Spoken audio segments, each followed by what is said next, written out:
ଜୟ ଜଗନ୍ନାଥ। ପ୍ରଥମ ଥର ପାଇଁ ଚ୍ୟାନେଲଟିକୁ ଆସିଥିବାରୁ ସବସ୍କ୍ରାଇବ୍ କରିଦେବେ, ନୋଟିଫିକେସନଟିକୁ ଅନ୍ କରିଦେବେ।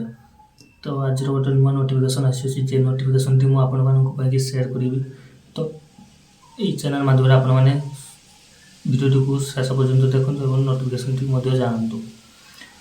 ତ RRBର ଗୋଟେ ନୂଆ ନୋଟିଫିକେସନ୍ ଆସିଛି। ତ ସେଇ ନୋଟିଫିକେସନଟି ହେଉଛି, ମୁଁ ଆପଣମାନଙ୍କୁ ଏବେ ଜଷ୍ଟ କହିବି। ନୋଟିଫିକେସନଟି ହେଉଛି RRB ରେଲୱେ ତରଫରୁ NNPର ଗୋଟେ ନୂଆ ନୋଟିଫିକେସନ୍ ଅଛି, ଯାହାକି ମାସେ ପରେ ଆପଣଙ୍କୁ ପକାଇବାକୁ ସମ୍ପୂର୍ଣ୍ଣ ମିଳିବ। ତ ମାସେ ପରେ ପର୍ଯ୍ୟନ୍ତ ଆପଣ ମାସେ ଯାକୁ ଅପେକ୍ଷା କରିବାକୁ ପଡ଼ିବ।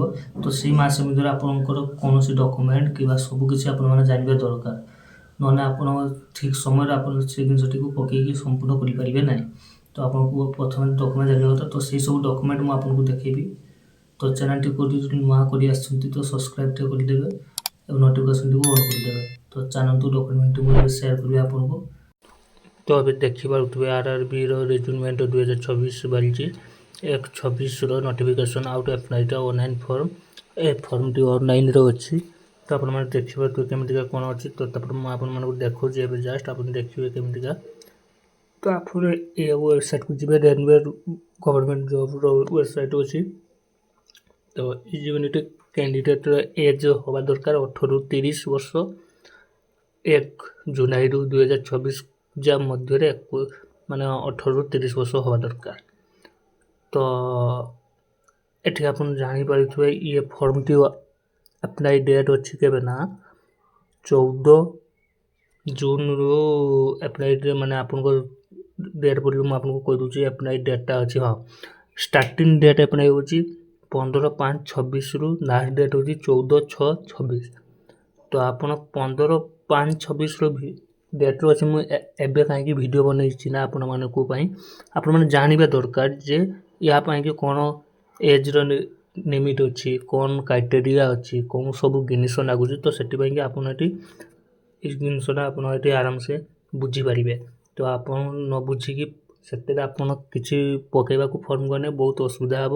ସେଥିପାଇଁକି କୌଣସି ଅସୁବିଧା ନ ହେବା ପାଇଁ ମୁଁ ଆଗରୁ ଭିଡ଼ିଓଟିକୁ ବନେଇ ଦେଉଛି। ପୁଣି ଫର୍ମ ଡେଟ୍ ଆସିଲେ ମୁଁ ପୁଣି ଭିଡ଼ିଓ ବନେଇବି।